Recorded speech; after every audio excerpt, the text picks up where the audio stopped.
The Necklace by Guy De Maupassant. She was one of those pretty, charming young women who are born, as if by an error of fate, into a petty official's family. She had no dowry, no hopes, not the slightest chance of being appreciated, understood, loved, and married by a rich and distinguished man. So she slipped into marriage with a minor civil servant at the Ministry of Education. Unable to afford jewelry, she dressed simply, but she was as wretched as a déclassée, for women have neither caste nor breeding. In them, beauty, grace, and charm replace pride of birth. Innate refinement, instinctive elegance, and suppleness of wit give them their place on the only scale that counts, and these qualities make humble girls the peers of the grandest ladies.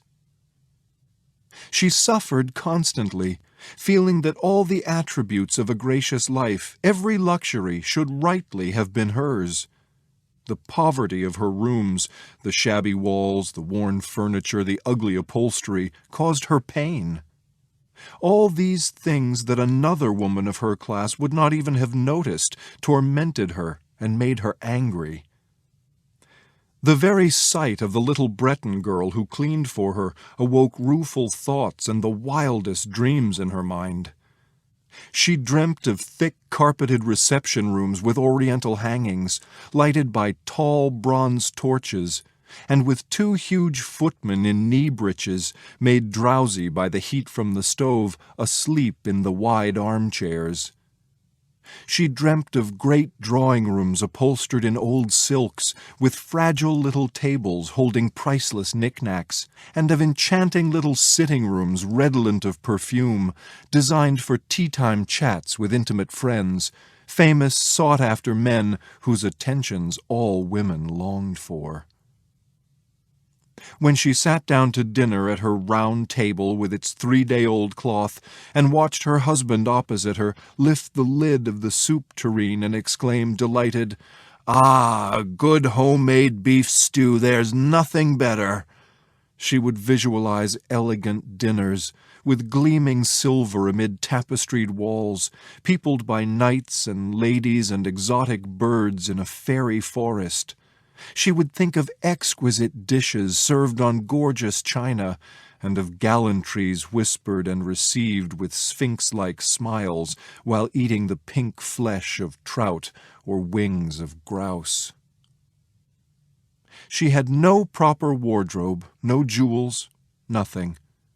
And those were the only things that she loved. She felt she was made for them. She would have so loved to charm, to be envied, to be admired and sought after. She had a rich friend, a schoolmate from the convent she had attended, but she didn't like to visit her because it always made her so miserable when she got home again.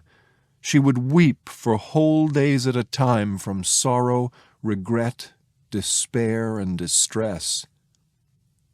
Then, one evening, her husband arrived home looking triumphant and waving a large envelope. "There," he said, "there's something for you."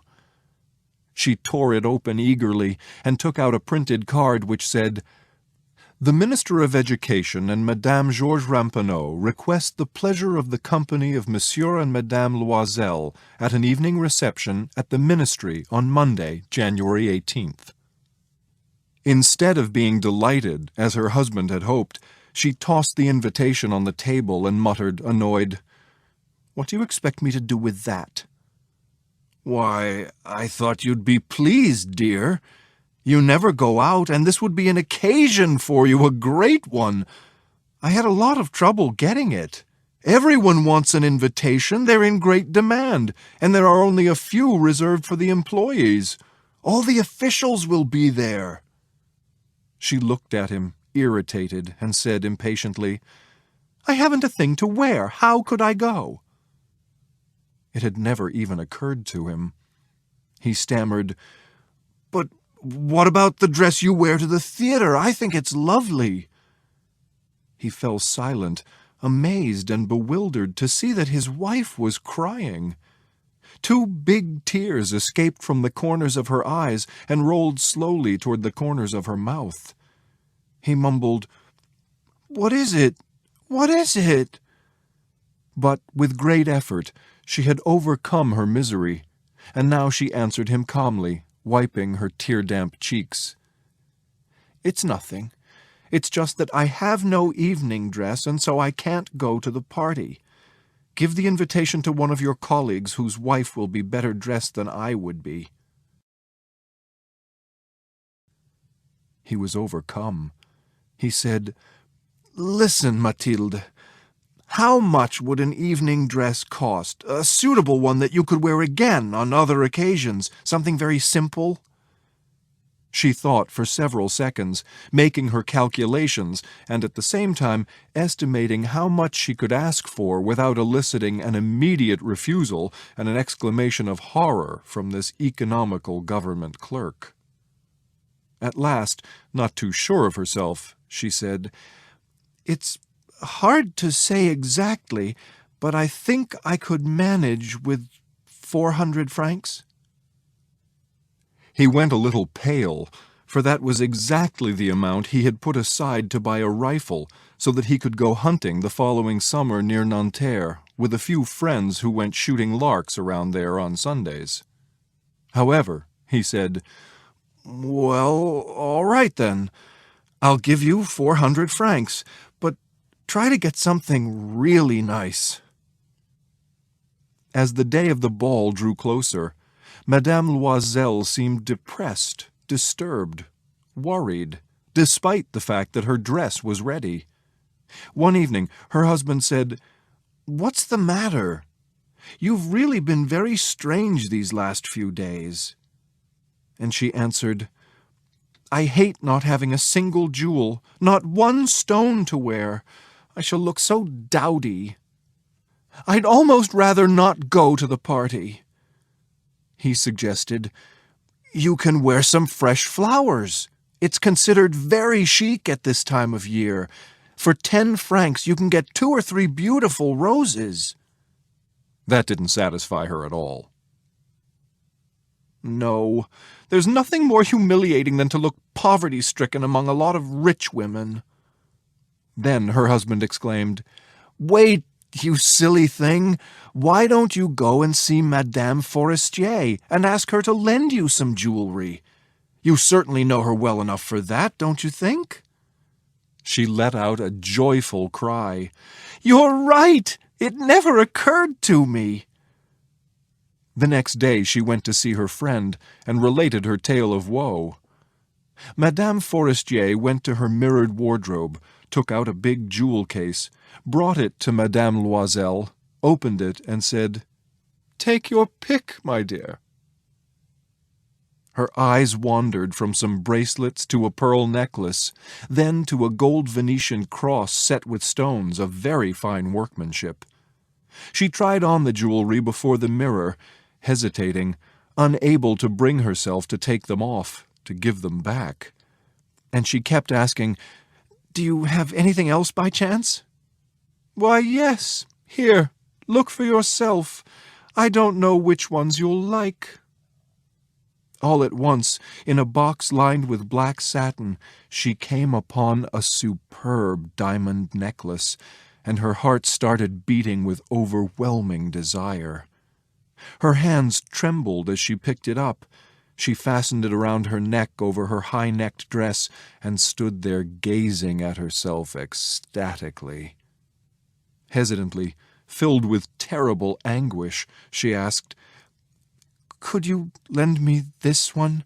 Just this, and nothing else?" "Yes, of course." She threw her arms around her friend's neck, kissed her ardently, and fled with her treasure. The day of the party arrived. Madame Loisel was a great success. She was the prettiest woman there, resplendent, graceful, beaming, and deliriously happy. All the men looked at her, asked who she was, tried to get themselves introduced to her. All the minister's aides wanted to waltz with her. The minister himself noticed her. She danced enraptured, carried away, intoxicated with pleasure, forgetting everything in this triumph of her beauty and the glory of her success, floating in a cloud of happiness formed by all this homage, all this admiration, all the desires she had stirred up, by this victory so complete and so sweet to the heart of a woman. When she left the party, it was almost 4 a.m. Her husband had been sleeping since midnight in a small deserted sitting room with 3 other gentlemen whose wives were having a wonderful time. He brought her wraps so that they could leave and put them around her shoulders, the plain wraps from her everyday life, whose shabbiness jarred with the elegance of her evening dress. She felt this and wanted to escape quickly so that the other women, who were enveloping themselves in their rich furs, wouldn't see her. Loisel held her back. "Wait a minute. You'll catch cold out there. I'm going to call a cab." But she wouldn't listen to him and went hastily downstairs.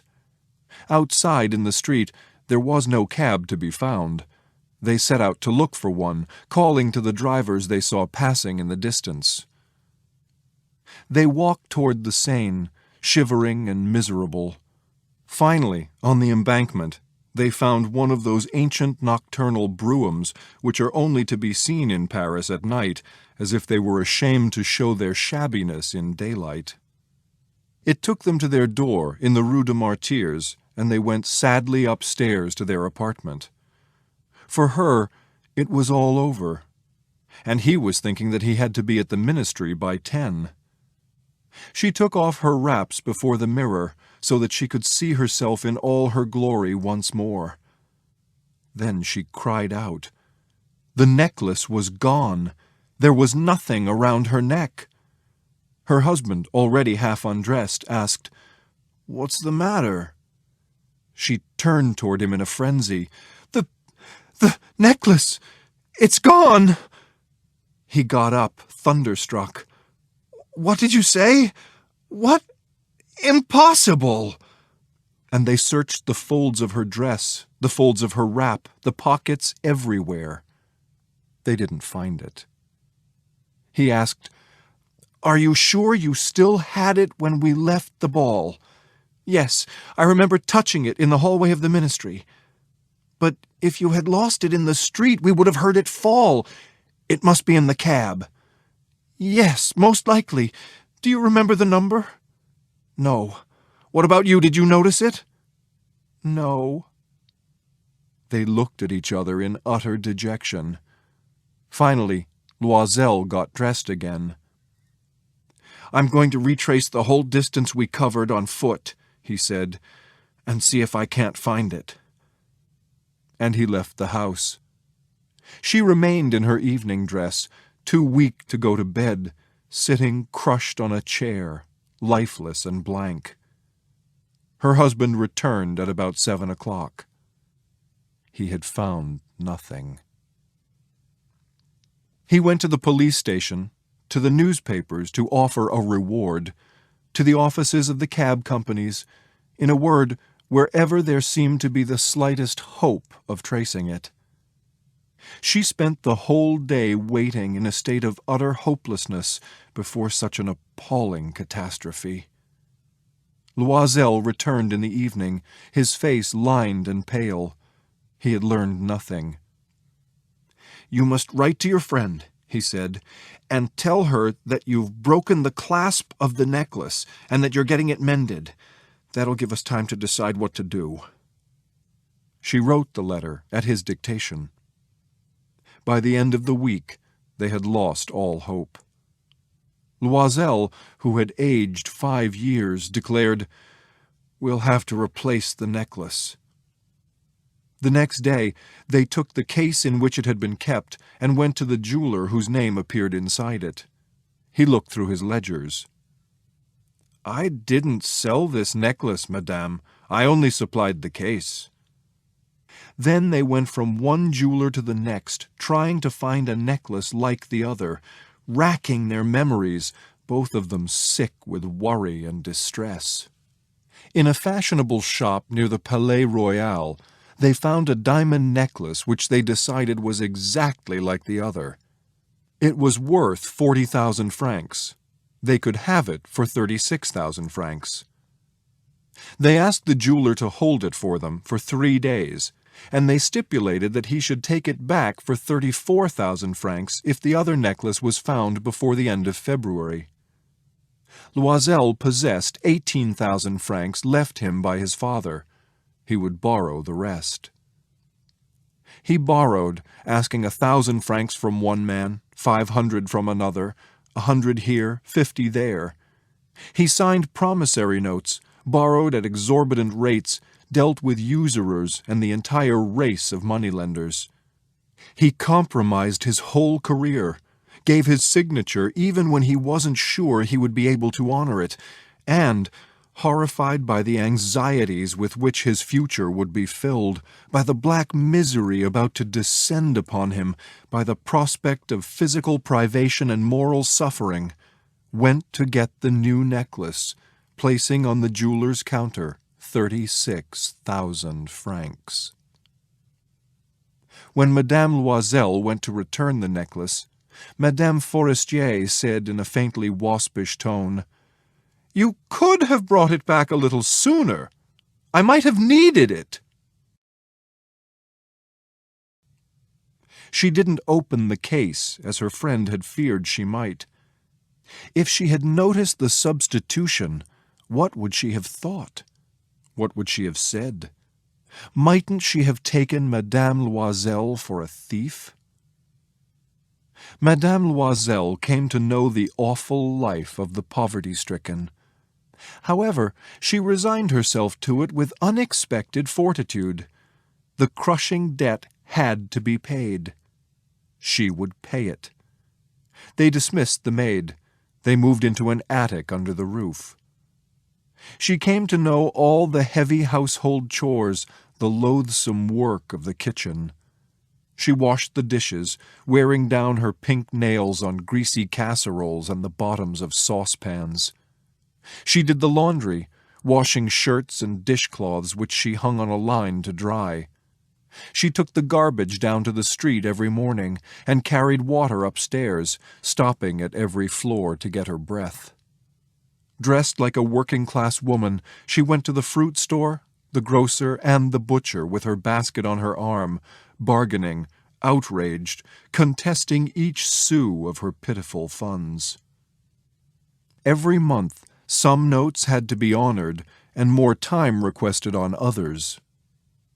Her husband worked in the evenings, putting a shopkeeper's ledgers in order, and often at night as well, doing copying at 25 centimes a page. And it went on like that for 10 years.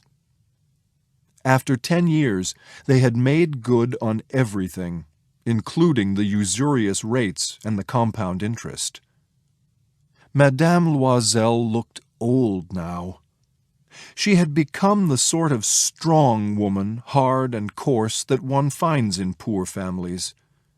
Disheveled, her skirts askew, with reddened hands, she spoke in a loud voice, slopping water over the floors as she washed them. But sometimes, when her husband was at the office, she would sit down by the window and muse over that party long ago when she had been so beautiful, the belle of the ball. How would things have turned out if she hadn't lost that necklace? Who could tell? How strange and fickle life is. How little it takes to make or break you. Then, one Sunday, when she was strolling along the Champs-Élysées to forget the week's chores for a while, she suddenly caught sight of a woman taking a child for a walk. It was Madame Forestier, still young, still beautiful, still charming. Madame Loisel started to tremble. Should she speak to her? Yes, certainly she should. And now that she had paid everything back, why shouldn't she tell her the whole story? She went up to her. "Hello, Jeanne." The other didn't recognize her, and was surprised that this plainly dressed woman should speak to her so familiarly. She murmured, "But, Madame, I'm sure you must be mistaken." "No, I'm not. I am Mathilde Loisel." Her friend gave a little cry. "Oh, oh, my poor Mathilde, how you've changed." "Yes, I've been through some pretty hard times since I last saw you, and I've had plenty of trouble. And all because of you." "Because of me? What do you mean?" "You remember the diamond necklace you lent me to wear to the party at the ministry?" "Yes, what about it?" "Well, I lost it." "What are you talking about? You returned it to me." "What I gave back to you was another one just like it, and it took us 10 years to pay for it. You can imagine it wasn't easy for us since we were quite poor. Anyway, I'm glad it's over and done with." Madame Forestier stopped short. "You say you bought a diamond necklace to replace that other one?" "Yes. You didn't even notice then. They really were exactly alike." And she smiled, full of a proud, simple joy. Madame Forestier, profoundly moved, took Mathilde's hands in her own. "Oh, my poor, poor Mathilde! Mine was false. It was worth 500 francs at the most."